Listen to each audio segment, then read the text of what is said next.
Bapak Ibu saudara-saudari sekalian, pernah nggak sih merasa capek? Ya, lelah itu wajar. Apalagi kalau cuaca panas banget seperti ini tuh, lihat tuh. Panas banget semuanya. Ya, kalau sudah panas begini tiba-tiba sorenya hujan. Nah, gitu. Buat kita yang kerja dari pagi, siang, sorenya ini pengennya pulang. Tapi begitu sampai di perjalanan, begitu ya udah panas-panas waktu kerja. Waktu mau pulang hujan juga, deres juga, makin capek lah. Nah, tapi ada istilah kata, orang akan mengatakan bahwa capek itu bukan hanya perihal soal fisik.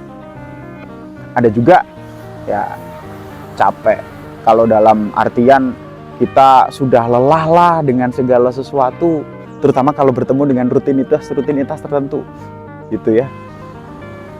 Ada seorang ibu-ibu yang bilang, aduh lelah banget ya ternyata mengurusi anak, capek. Ada seorang bapak-bapak yang bilang, aduh lelah banget ya dengan pekerjaan. Ada seorang anak yang berkata, aduh capek banget ya cari jodoh gak ketemu-ketemu. Bukan maksud untuk menyindir. Nah, saudara-saudari yang terkasih di dalam nama Tuhan Yesus Kristus, ternyata memang lelah itu bukan hanya bicara soal fisik, tetapi lelah juga bicara soal batin. Dan tidak jarang lelah juga bicara soal iman. Ya, banyak dari kita yang mungkin merasa lelah ketika kita punya keinginan ini dan itu, ketika kita sudah berdoa ini dan itu kepada Tuhan, ketika kita minta untuk dilepaskan dari apa? Dari pergumulan yang ada dalam diri kita, tapi seakan tidak pernah terjawab apa yang kita utarakan kepada Tuhan. Ya Tuhan, aku sudah capek. Ya Tuhan, aku sudah menjalani ini dan itu. Ya Tuhan, rasanya kok lelah banget ya. Bapak Ibu saudara-saudari yang terkasih, ini adalah suatu hal yang wajar. Karena memang tugas kita sebagai orang Kristen, kita diutus ke dalam dunia yang dikatakan dunia ini ya dipenuhi oleh kuasa dosa. Tetapi nyatanya kita diutus.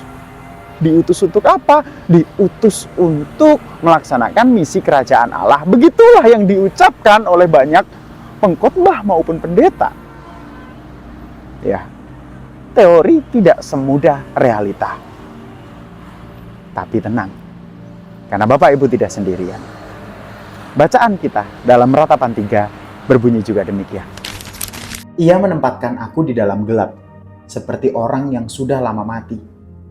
Ia menutup segala jalan keluar bagiku, ia mengikat aku dengan rantai yang berat, walaupun aku memanggil-manggil dan berteriak minta tolong, tak didengarkannya doaku. Bahkan setelah mengalami kepahitan hidup yang demikian dicatatkan dalam Ratapan 3, penulis Ratapan pun sudah meminta tolong kepada Tuhan. Ayat 8 bunyinya demikian. Walaupun aku memanggil dan berteriak minta tolong, tak didengarkannya doaku. Bapak Ibu saudara-saudari yang terkasih, jika Bapak Ibu merasa lelah hari ini, ingatlah, Bapak Ibu gak sendirian. Ada penulis kitab yang dicatatkan dalam Alkitab. Ia merasa lelah dengan rancangan Tuhan yang dinanti-nantikannya, tapi tak tahu dan kapan kunjung akan hadirnya. Ya karena memang salah satunya penulis Alkitab ini hidup di masa ketika bangsa Israel ada di tanah buangan Babel. Cuman saya jadi teringat, ketika membaca Alkitab ini saya jadi teringat sebuah lagu. Jadi ada lagu itu yang agak populer akhir-akhir ini Bapak Ibu. Ya, ada waktu hal buruk datang berturut-turut. Semua yang tinggal juga yang hilang, seberapapun absurdnya. Susah kan lagunya? Pasti ada makna. Ini lagunya Bernadia, nanti dengar sendiri deh. Jadi apapun absurdnya pasti ada makna. Terus dia menutupnya. Nah ini baru bisa tuh ya.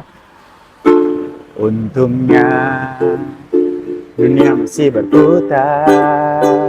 Untungnya ku tak pilih menyerah.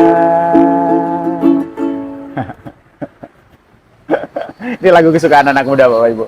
Jadi dia bilang, untungnya dunia itu masih berputar, untungnya dunia masih memberikan kesempatan. Ini maksudnya ini menarik banget karena lagu yang populer di akhir-akhir ini justru sangat sangat sinkron, sangat mirip dengan Ratapan 3. Ya, Ratapan 3 isinya tadi apa ya? Keluhan tentang penulis, tentang kehidupannya. Tapi ia berkata juga di ayat 22 dan 23, tak berkesudahan kasih setia Tuhan, tak habis-habisnya rahmatnya, selalu baru tiap pagi, besar kasih kesetiaannya.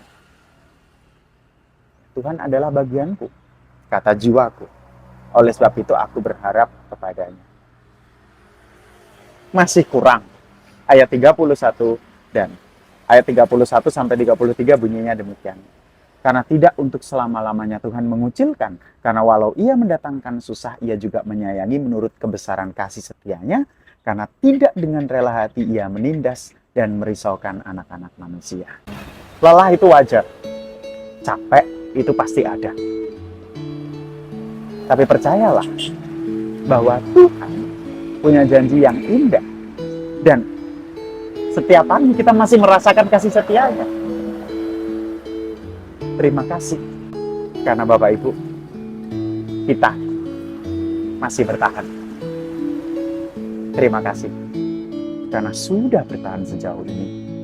Dalam merasakan kasih dan cinta yang Tuhan berikan. Marilah kita menanti kehadiran Tuhan, menanti rahmat Tuhan yang baru setiap hari dalam kehidupan hari-hari kita tiap hari. Amin. Mari kita tutup dalam doa. Allah Bapa yang baik, puji syukur Tuhan. Inilah renungan kami. Kiranya firman yang kami dengar ini hidup dan menghidupi kami. Dan kiranya juga kasih setia Tuhan yang mungkin kami nantikan, yang mungkin berat ketika kami hadapkan dengan kehidupan kami hari-hari yang melelahkan, dapat terus kami nanti. Dan kiranya Roh Kudus memampukan kami untuk menjalani hidup yang telah Kau anugerahkan kepada kami.